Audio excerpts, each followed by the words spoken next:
This program is designed to provide general information with regards to the subject matters covered. This information is given with the understanding that neither the hosts, guests, sponsors, or station are engaged in rendering any specific and personal, medical, financial, legal, counseling, professional service, or any advice. You should seek the services of competent professionals before applying or trying any suggested ideas.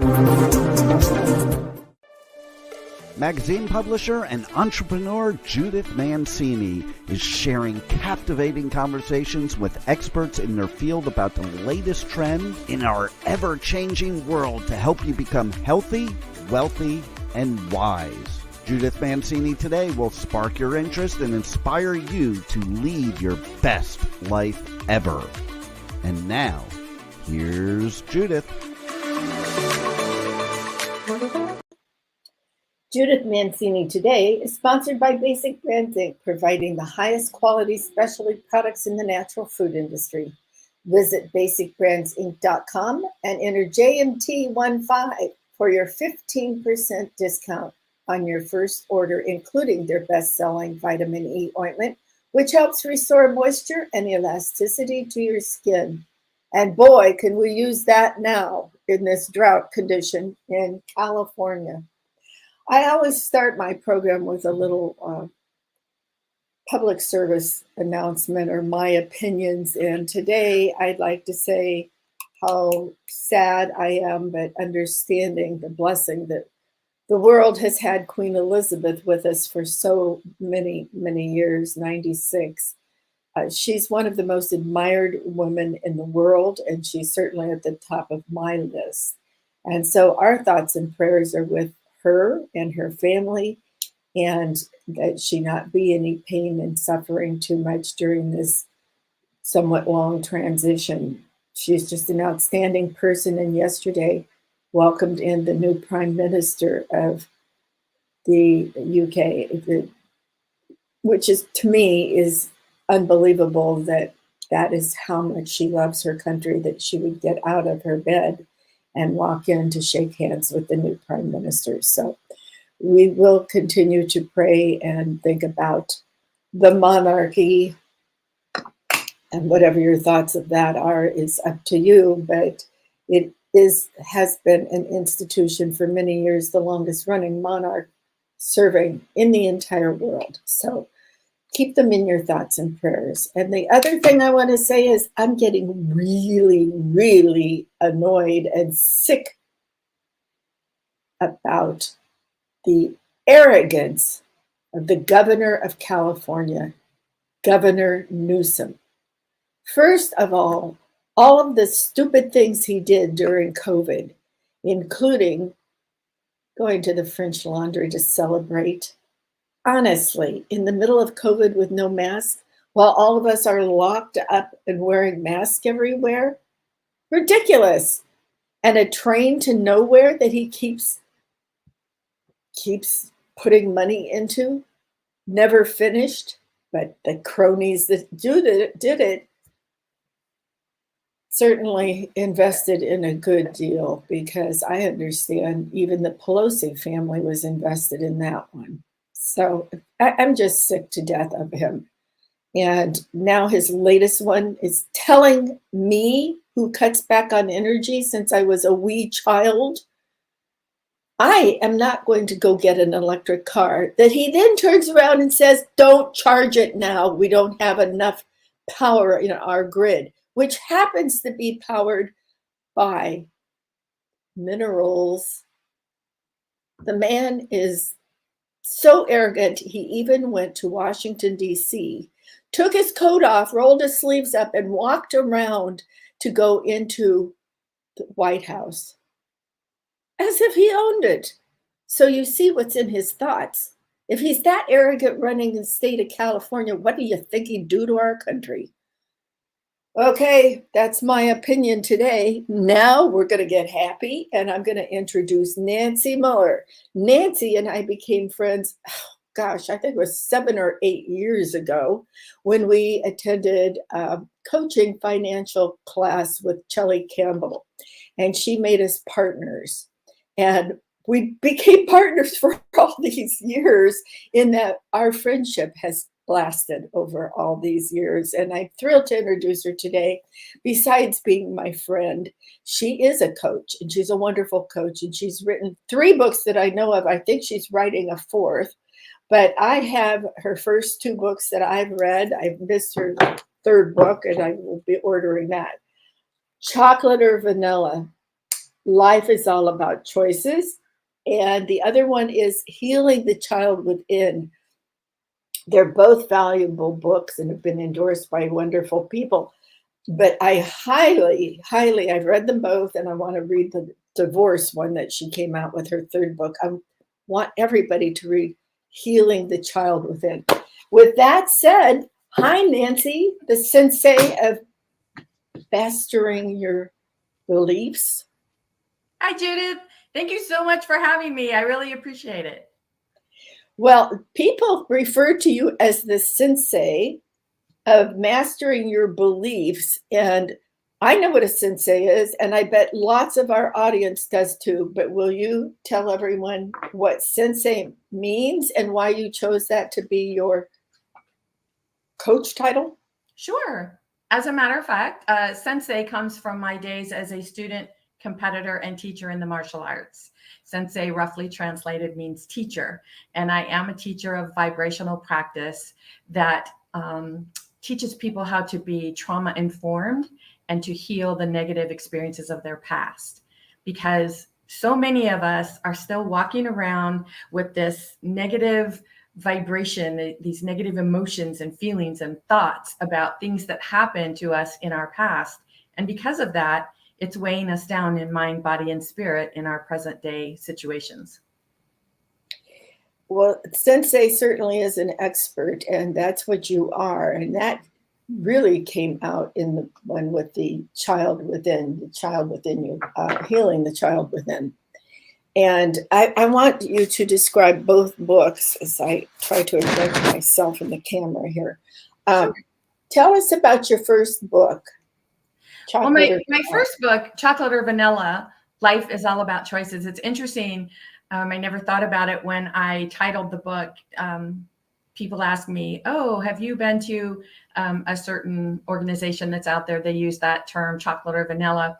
And actually, when you read the book, you'll know that the reason I titled it Chocolate or Vanilla is because my mom, when I was growing up, she used to say to us kids when she would be serving ice cream, do you want, she always bought that half-gallon or gallon container that had half chocolate and half vanilla. And she would say to us, do you want chocolate or vanilla? And if we would say chocolate, she'd give us vanilla. If we would say vanilla, she'd say chocolate. If we think we, outsmart her and, say what we didn't want so that we could actually get what we want, she still seemed to know what we really wanted, and we still did not get what we want. So it was like a continual never getting what you want, which created an emotion in me, of course. And then that experience created a belief that I could never have what I want. And so it's really important to understand where our beliefs as adults come from. And they come from the experiences of our childhood.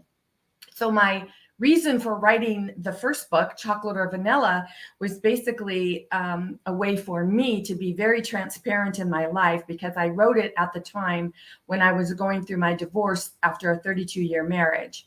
And I got married when I was 17, and I just thought, that's what you do. You stay married no matter what, through thick and thin, you stay married. So going through that divorce, I really feel like I failed in my life. And because I felt that way, it was very difficult for me to continue standing up in front of groups of people and teaching what I teach, because here I am, with all these thoughts that I had failed. And I wanted to be transparent. I wanted to let people know, this is where I come from. This is why I do what I do. And that's why I put that book out there.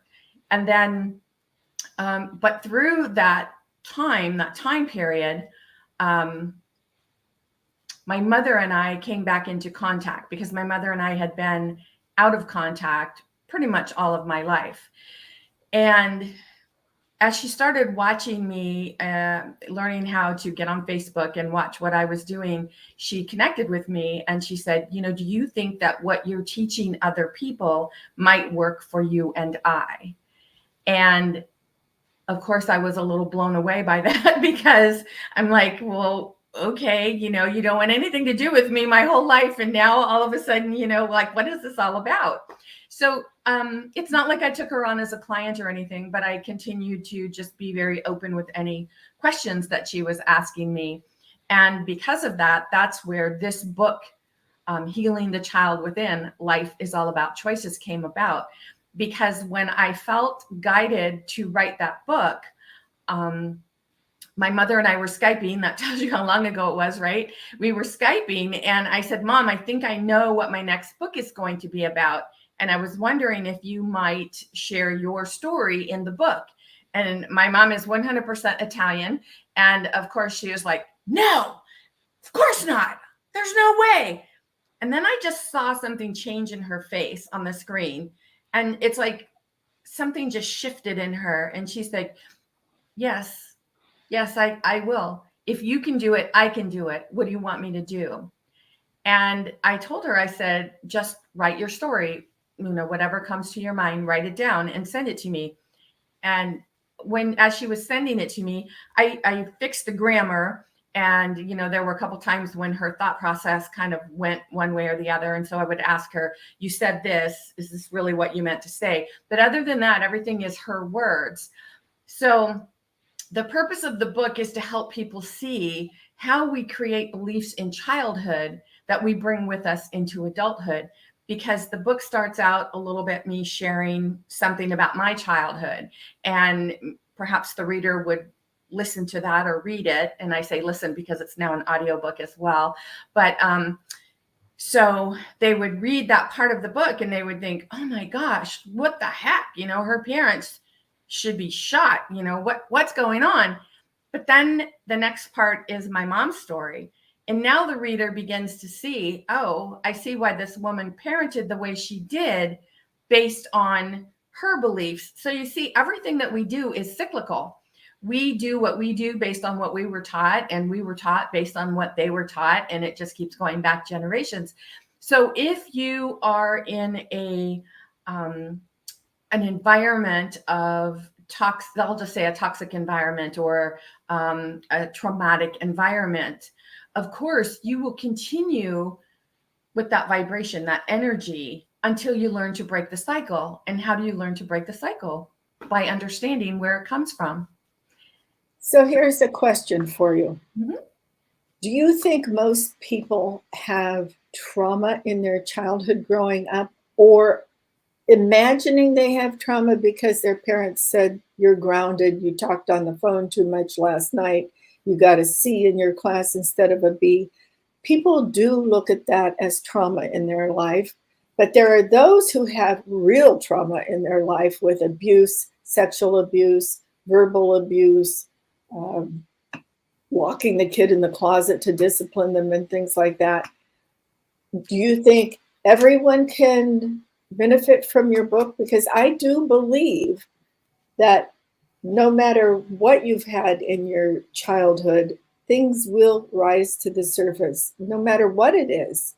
Absolutely. Maybe it's that time that you weren't allowed to go out with your girlfriends to the movie because you did talk on the phone too much. And you really looked at that as horrible because then the girls were laughing at you. What's your opinion on that? Judith, thank you for asking that question because it's such a powerful, powerful question. And I have known since I was 14 years old that this is the work I was meant to do. When I was 14, I was at in the gymnasium at our school, and we were having a what do you call that?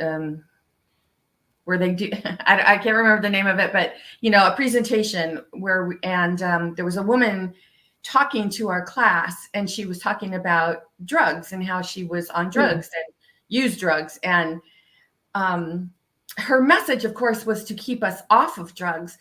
But I remember sitting there in the bleachers and just being hit by this thunderbolt of lightning. And I was like, that is what I want to do. I want to stand in front of people and I want to share a message that's so powerful that it will really impact the positivity of people around me. I didn't, of course, at 14 understand the power behind that, but I did know that immediately after the thought, my mind said, are you kidding me? Who are you? There's no way that you could stand up and say anything, because my home, the home life that I came from, was full of violence, full of mental abuse, physical abuse that escalated to sexual abuse by the time I was 12. So I felt like just, secrets, hiding, always just, degraded, shame, guilt. So that's not to say that my experience was any more or less than someone else's. I saw this really great example of this, and it was on LinkedIn. And this woman wrote in, and I don't remember what the article was about, but the gist of it was that their child had colored on the wall in the kitchen. And so they took a picture of what the child had done. And then, of course, they cleaned off the wall, and then they framed the picture and they hung it about that space in the kitchen.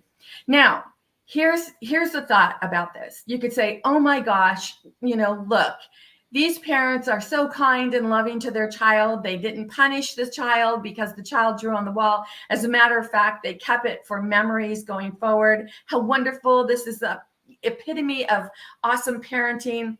But you don't know what the child intuited from that. You see, because it's not about what someone says to us. It's what we say or feel to ourselves after someone else stops speaking.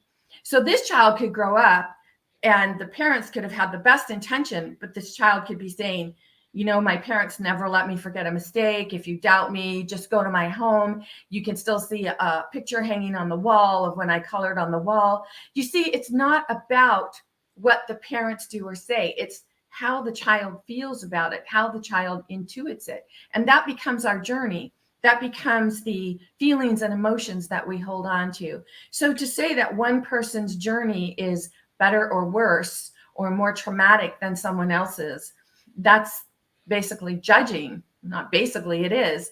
And it's not up to anyone to judge someone else's path. We are all on a path for a reason. I say that all the time. It's not my position, my privilege to judge anybody, and I never do. There's a higher being than me who is the judge, not me. And that's where I guess forgiveness comes in. I have a kind of a hard time forgiving some things, but that little person who drew on the wall, did parents put the picture up on LinkedIn of the drawing? They didn't put the picture, and this has been some time ago, but I thought it was a really excellent example. It is of positive parenting, but it doesn't matter how positive it is. It's about what the child That's feels. Right.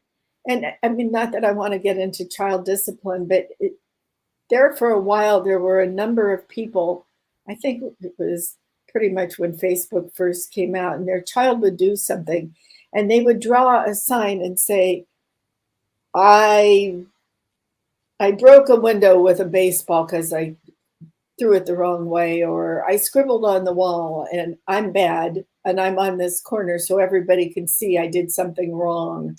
And they would post those on Facebook. And I am so against shaming as a form of discipline. I can't tell you, I just think it's horrible. But we're not here to discuss child discipline. But that's why I asked the question, because I remember seeing a lot of those things and hearing them on the evening news, even about how this parent did this to a child. And I just think it's horrible. Well, it's important to remember that when a parent shames a child, it's because the parent has feelings and emotions of shame. So people who hurt others, people who have this belief that this is what needs to happen, this will become cyclical. And it will stay cyclical until someone learns to break the pattern. And we don't break the pattern by blame. We break the pattern by taking 100% responsibility for standing in our love and light and saying, okay, is this who I am? This person of guilt, shame, remorse, negativity, degradation? Is this who I am? Or am I truly a spiritual being having a human experience at this time? And again, it's all about your beliefs. That's why mastering your beliefs is so powerful, because we can believe anything that we want to believe. Case in point, this, this parenting with the picture on the wall. You can believe that your parents loved you and just like made this a Kodak moment. And there are some people who don't even know what that means anymore, a Kodak moment. But what's Kodak? Or, we can say, oh my gosh, I totally get it. The child is right.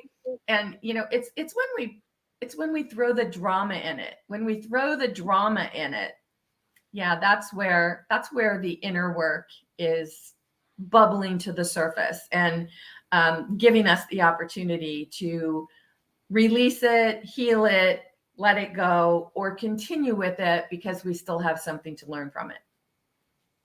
Absolutely. Absolutely. Well, your books seem to tie together, but I want to go back to, have you been coaching all these years, speaking in front of people? What has your life been like? I do know you moved back to the Midwest for a brief period of time, but you seem to live a life that is filled with joy and happiness, and you share that with people. And right now you're into sharing food, how you cook. And I honestly, I follow you on Facebook as you follow me, and we see things once in a while. Neither one of us spend a lot of time on Facebook, but I noticed you have been posting these scrumptious pictures of food, to the point where I sent you a message and said, have you transitioned to food coaching? Because I thought you were sharing recipes you were making up. And I thought, wow, this is really great. Well, it's funny because yesterday, actually, the post that I did when I was making this dough for soft pretzels, I put a little explanation in there, and I said, when we are self-employed, when we are entrepreneurs, we can get so bogged down with that next step, that next thing. What do I do next? What do I do next? And we make it so much more difficult for ourselves. So when we truly are working from inspired thought, when we have inspiration and we say, oh yes, that feels like it's coming from my inner being. This feels like something that I want to pursue right now. And we're working on that. And then we get to a point where it's just kind of like, okay, what's next? We can push. And it's kind of like, you're in your car and you're going, and then you run out of gas. You can either get out of the car and push, or you can call AAA and have them come put more gas in the car. One is easy, one is hard. And so it's always about taking the easy way. And for me, when I get to that point, I love turning to my kitchen and saying, what can I create today? Because I'm being creative in front of my computer and I'm being creative for my students. Now, how can I be creative for me? Because if we're not replenishing for ourselves, if we're not putting things back in, that self-care, that self-love, then where do we think the creativity is going to come from? So for me, cooking is a joyful way for me to sing and dance and be happy and party like purple in my kitchen. I almost wore purple today for you for Party for Purple. I wasn't sure you were still using that. Oh, yeah. As a little quote all the time. So I'm sorry I didn't. Self-love and self-care, you do talk about that in your books. And I think it's very important. And I just want to say that, I lost my son last year. He took his own life. And it's been very difficult for me and for my daughter, who was very close to her brother. And she and her husband decided that we were going to take the grandkids, her kids, the soon-to-be 8-year-old and the 4-year-old who had just turned 4, boys. They were taking us on a trip to Mexico. We went to the very bottom of Baja California, and we had a wonderful time. And it is truly the first time since last November that I thought about myself And I don't mean in a narcissistic way. I mean, I thought about my body and how my physical body had started to fall apart after this tragedy. And it was the first time I'd really been out in the sunlight all day long and with the people I loved who were loving me back. And my husband was also there, obviously. And he's been a wonderful, wonderful stepfather to my kids. So it was a healing time for the family. And I think that's so important. And even this little part of you going in and cooking and creating soft pretzels, I'd never even think to do that. I'm so impressed. I like to bake too. So I miss not having little ones around that I can bake and give them treats once in a while. And I think it's very important, and you have noted that in your books before, that you need to think about yourself and how you're going to handle the situation and all. And I came back a better person. I came back much healthier. And I mean, I had literally lost the strength in my muscles from grieving and not taking care of myself, which then led me to not be taking care of my daughter and my grandchildren. So I think it's very important. And when you wrote your book on divorce, I have not read it yet.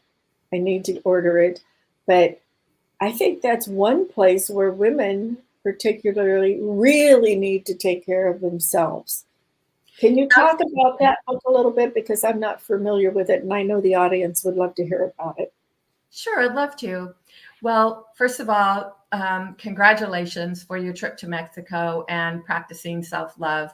And it's very interesting how you prefaced letting us know that you did this by saying, I'm not trying to sound narcissistic. We always feel like we have to preface it, right? We have to explain, we have to justify why we deserve something. And most people are in that mind space because we feel like, oh, if I'm not, grieving, then someone's going to say, what's wrong with you? You just had this big loss. How can you be partying like purple in your life when, you've just had this big loss? And I just do not believe that there is any creator, whatever anyone's belief is, who would say, you must be miserable for X amount of time before you can be happy. We are all created from love and light. And your son's path is also, that's your son's path. And, when you asked about my brother, that was one of the things that I learned while I was in the Midwest for a little bit, because I'm the oldest of 5. He's the youngest of us 5. And I have always been there for him our whole lives. So for this to happen, and for the viewers, my brother was in a motorcycle accident, and he is now in a nursing home with severe traumatic brain injury. Some days he knows who we are and some days he does not, but he is not able to be on his own or care for himself. He's in a locked ward. So that is my brother's path. So my healing, when I went back there, and I was there for almost 3 years, was to spend time with him. And my thought process in going was to be there for him, to take care of him, to be the sister that I've always been for him. And through that process, I came to understand that my brother's path is my brother's path. And I am not here to take care of him. I am not responsible for my brother. And that was such a big revelation for me and such a big release for me when I understood that his choices are his choices. And so someone could listen to that and say, oh my gosh, do you not care anymore? What's wrong with you? And people are going to judge. People are going to judge no matter what we say, right? We could say, oh, I'm at the nursing home every day from the time they open to the time they kick me out, and I'm helping him and I'm helping him. But what am I doing for my quality of life? And going into my book on divorce, it's the same thing. When we go through a divorce, now depending on where someone is, but divorce is like a death. It's a death of a phase in your life. And it's a loss. It's a letting go. And that's why I titled it Divorce, because letting go does not mean giving up.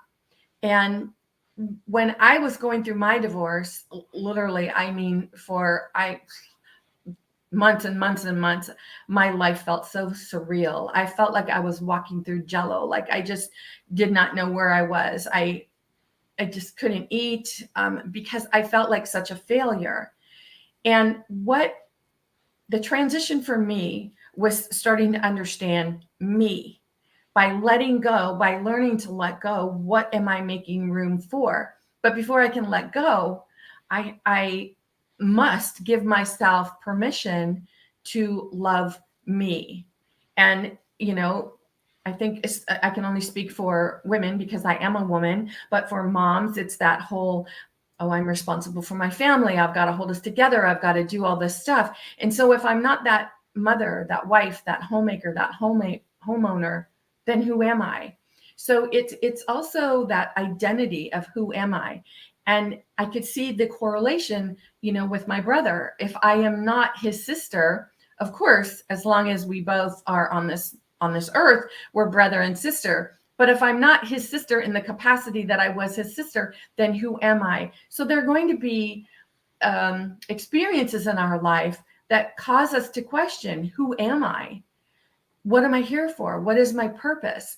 And when we say that our purpose is to be there for someone else, to be something for someone else, we are losing sight of who we are and what we're truly capable of and why we're here. We are all here to shine our light. And there are people who, again, they even preface that with, oh, I'm really good at X, Y, and Z, but, and then we take it away from ourselves. We give and then we take it away. And when you can truly learn to just stand in front of people and know without a shadow of a doubt who you are, why you're so fabulous, and why you are like all that in a box of chocolates, man, there is no better feeling in the world. And that feeling is contagious. And that is the gift that we give to others, because it's like Maya Angelou said, people might forget what you say, but they'll never forget how you make them feel. And how people feel when they are around you, again, not your responsibility. What your responsibility is, how you feel. How do you feel about yourself being around you? And based on my journey, my path, my understanding, my willingness to let go and do the inner work and work through, I am a better teacher. I am there for my students in a different way. I am a different daughter. I am a different mother. I am more expanded in everything that I do. And for someone who's going through divorce, the book is written in 3 phases: thinking about it, going through it, and putting it behind you once it's done. And now the first phase, thinking about it, there are a lot of women. In fact, I would say 99.9% of married women think about that.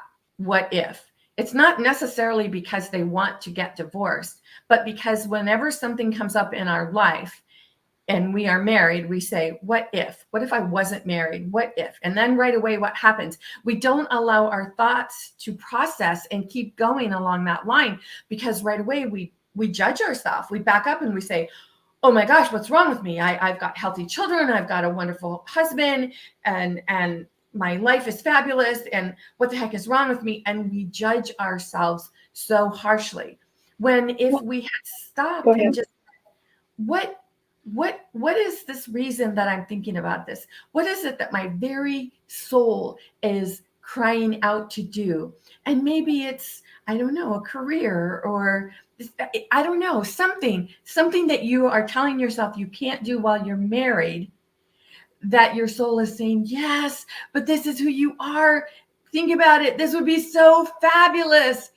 But we are denying ourselves that because we have a belief that when you're married, it has to be a certain way. So it's simply about stepping outside of your perception continuously when you ask yourself, why do I believe that? And how do I feel about this belief? When you can get in the habit of asking yourself those 2 questions, the expansion is enormous and very powerful. I think one of the causes for women to not feel good about themselves in a divorce is because mostly men want the divorce. And I'm kind of an anomaly because I'm the one who wanted the divorce. I've been divorced twice. But it took me a long time to get over the fact that I couldn't work any harder at the marriage. I couldn't give any more to the marriage. So I still looked at myself as it's time for me to move on and be my own person. So I have no regrets, and I didn't have a lot of problems going through my two divorces. And then I was fortunate enough to meet my third husband, the love of my life. But I wasn't looking for somebody to marry, and I actually had my career. I had finally decided enough of this people telling me I had to stay at home and not do anything because I love my children and I did stay at home and raise them most of the time, but I did have outside interests, and they were always mostly charities that were helping children. Um, so I had another life. I wasn't locked up in the house, but it wasn't enough for me. I wanted to use my brain a little more, my intellect a little more, and I couldn't do that because I was expected to go to different things for these men or to just be there all the time while they were out having a good time. And I was home. So I think that helped. It hurts a lot. Self-love and self-care is about, most people, when you say self-care, they think of going to a day spa or treating yourself to a massage. But self-love is about really understanding who you are, knowing who you are inside and out, and what does it take to make you happy. And most people they fear allowing themselves to be happy because they think, oh, that's selfish. And it's not selfish. One of the most important things that I learned years and years and years ago is to replace the word selfish with self-preserving. That's good. I like that. And when you can do that, it really changes your perspective about how you're looking at what you need at that moment. Absolutely. Absolutely. Well, what is in your future here, Nancy? What are you working on now?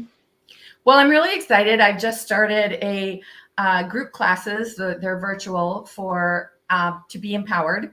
And I'm very excited about that. That's one of the things I was creating yesterday. And my creating in front of the computer and creating in the kitchen really just expanded that to a place where I was literally dancing around the house here and partying like purple yesterday because, everyone wants to be empowered. Everyone wants to say, yes, I am empowered. And I can say that way back when, from the time when I finally started to speak up about the traumatic childhood that I had, I thought that finally being able to speak up made me empowered. But speaking up about it and sharing that story, whenever you're sharing your story from a place of negativity, you are not empowered. You're still disempowered because you're blaming another person or another experience or something for where you believe you are in this moment. That's right. I'm very excited to show people you can be empowered. Whatever you believe is disempowering you, this is the key. This is the key. And I'm very excited about sharing this. Well, too many coaches just want to tell their story, which is therapeutic, and I understand that.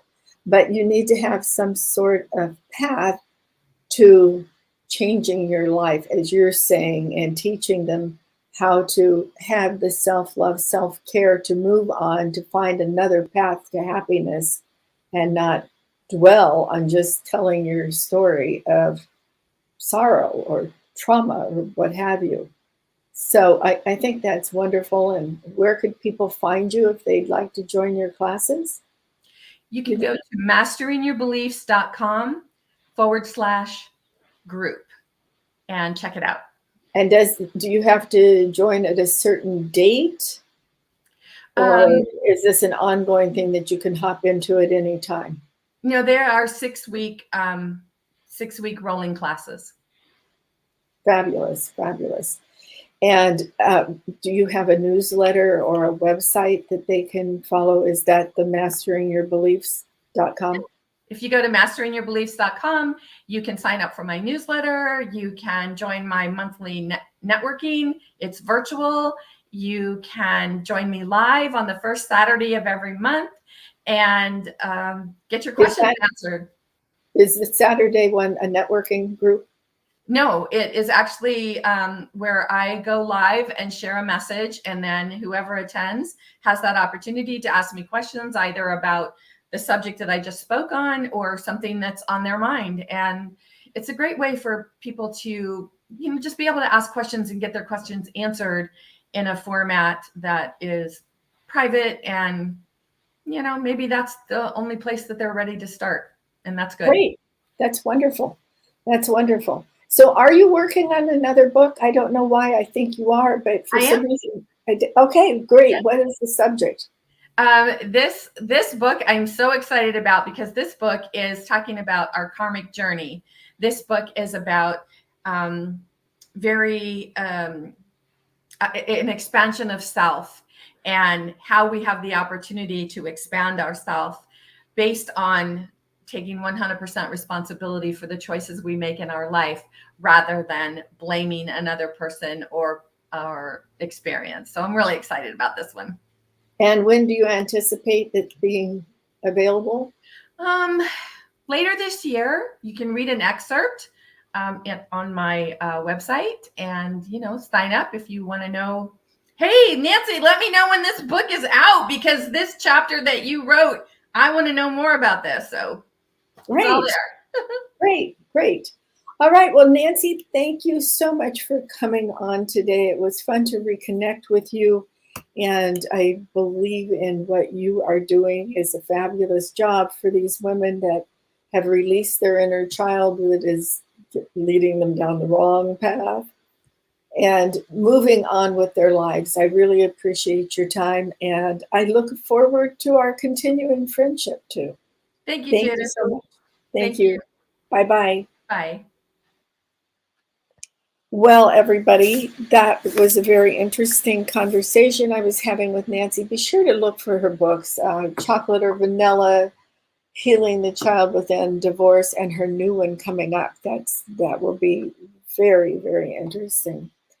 I want to tell you that next week I made a mistake on my last podcast and said I reversed the guest. It's next week that BJ Pryor is coming on with her book, with the Vietnam vet's story. So you don't want to miss that. And I'll have the time and everything up on Facebook and all, so you can tune into that because I know there are a lot of Vietnam vets in our high school class and college classes and some of our other friends that we've met along the way. And there's a lot of us stewardesses, so-called flight attendants now, that were involved in various ways that we were helping these people. So tune into that, same time, same place, k4hd.com at 9 a.m. Pacific, 12 Eastern. I just have one more thing to tell you today. Happy birthday to the love of my life, Conte Luigi Mancini. We've been married 27 years. And today is his 77th lucky birthday. Happy birthday, sweetie. Love you. And I will leave you with these words. Cherish yesterday, dream tomorrow, and live today. Thank you for joining us.